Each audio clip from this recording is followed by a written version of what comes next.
I have two comments to make. First, I want to direct this to Miss Skinny Minnie. Which Miss Skinny Minnie? Isn't her name Mimi or Skinny Minnie? Yeah, okay, Mimi. Well, the skinniest girl up there.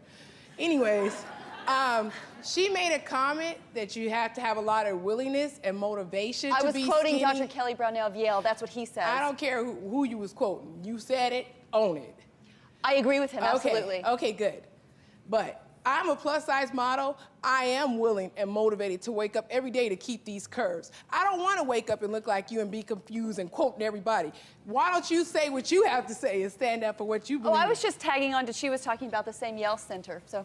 Okay, but let me ask you a question while you're standing up. Why is it okay for you to call her Skinny Minnie?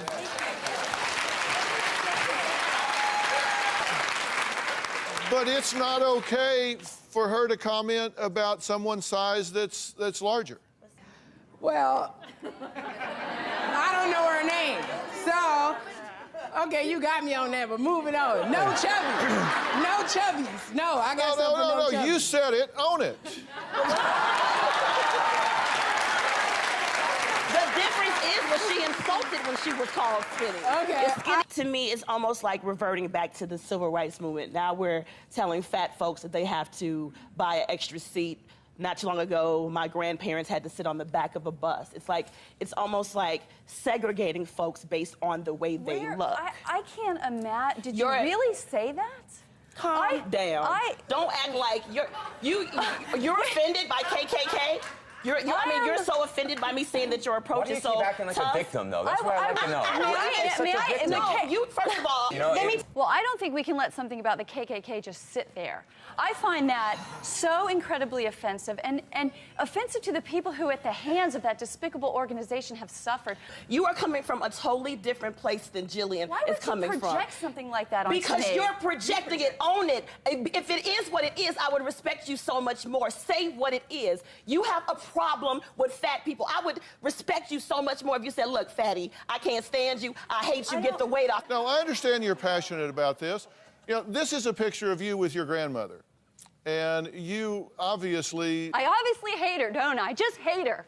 Hate my mom, hate my dad. Why could you say something like that? You know nothing about me other than the propaganda. You know nothing May about I finish me. one statement? You know nothing about me. I haven't gotten to finish one statement. If you read my blog, if you go to actionagainstobesity.com, if you go to findingthin.com, you'll find out what I really am. And then if you want to criticize me, criticize me. Don't criticize me based on what the pro-fat movement writes about me. I wouldn't like that person either. I did go to your website. But don't say that I hate a certain group of people when nothing could be further from the truth. We brought together 4 outspoken people to debate that question. Is it actually okay to be fat?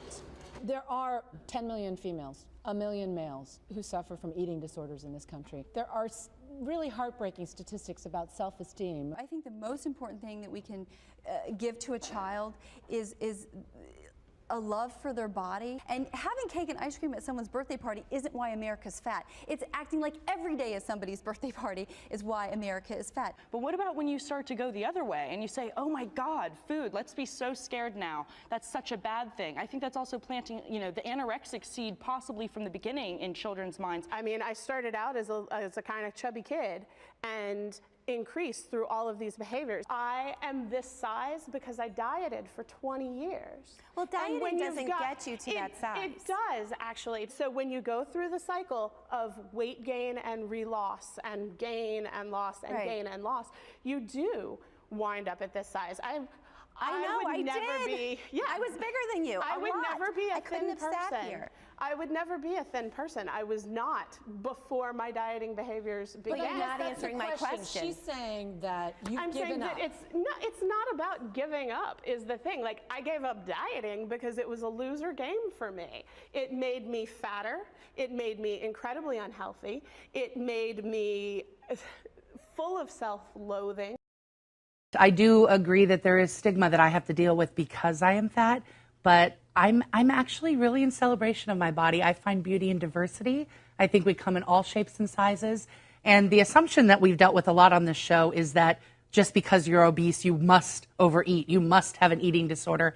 I know that not to be the case. I know you can have a healthy relationship. Now, Mimi, you say this is misleading. Go have at it a little bit. Well, I certainly think that we all want to feel good about ourselves. That's understandable. I don't think people should feel demeaned by their size. And I also couldn't agree more with the message of daily exercise. No matter what size you are, you'll certainly benefit from daily exercise. You can't be healthy without that.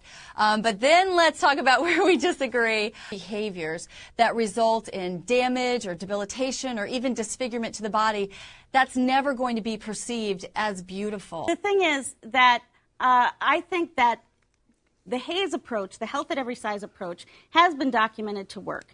And it's been documented to work year after year. What do you mean work? What do you mean work? Because a health at every size is a lie. If you starve yourself into damage, that's unhealthy. Or if you eat yourself into damage, that's not healthy. You're making a lot of assumptions. That's just not. That's not true. You're making a lot of assumptions. That's like saying about that. Weight Let's being say you were a smoker. Let's say you're a smoker and have black lungs, and you try to say that's healthy because you don't have cancer yet. We know that it is actually factual that obesity is dangerous, and it's connected to cancer, stroke, Alzheimer's. We even know it's connected to an increase in birth defects. So there's nothing left to debate.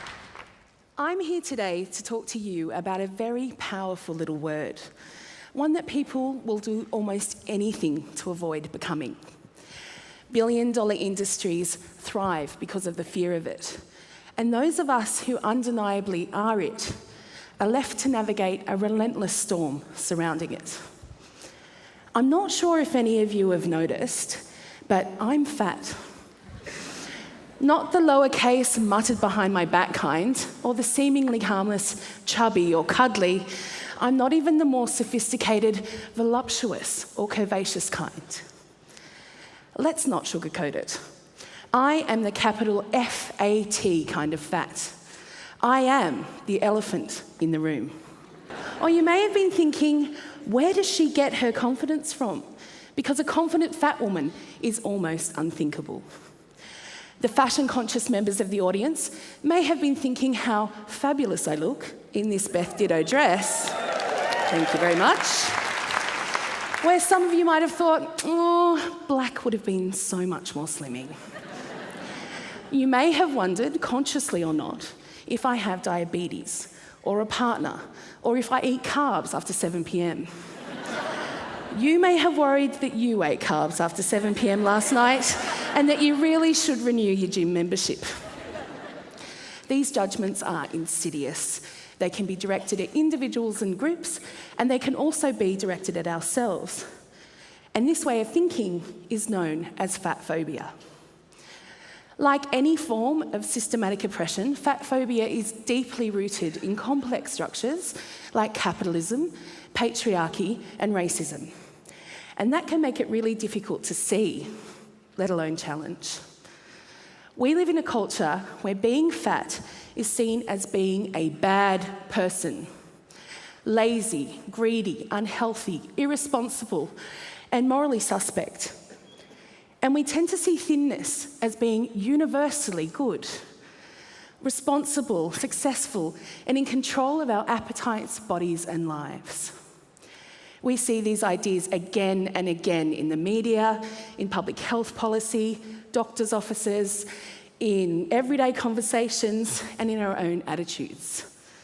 We may even blame fat people themselves for the discrimination they face because, after all, if we don't like it, we should just lose weight. Easy. This anti-fat bias has become so integral, so ingrained to how we value ourselves and each other, that we rarely question why we have such contempt for people of size and where that disdain comes from.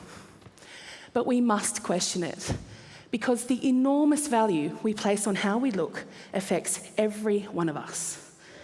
And do we really want to live in a society where people are denied their basic humanity if they don't subscribe to some arbitrary form of acceptable?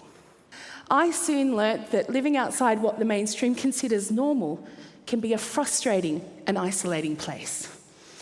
I've spent the last 20 years unpacking and deprogramming these messages, and it's been quite the roller coaster. I've been openly laughed at, abused from passing cars, and been told that I'm delusional.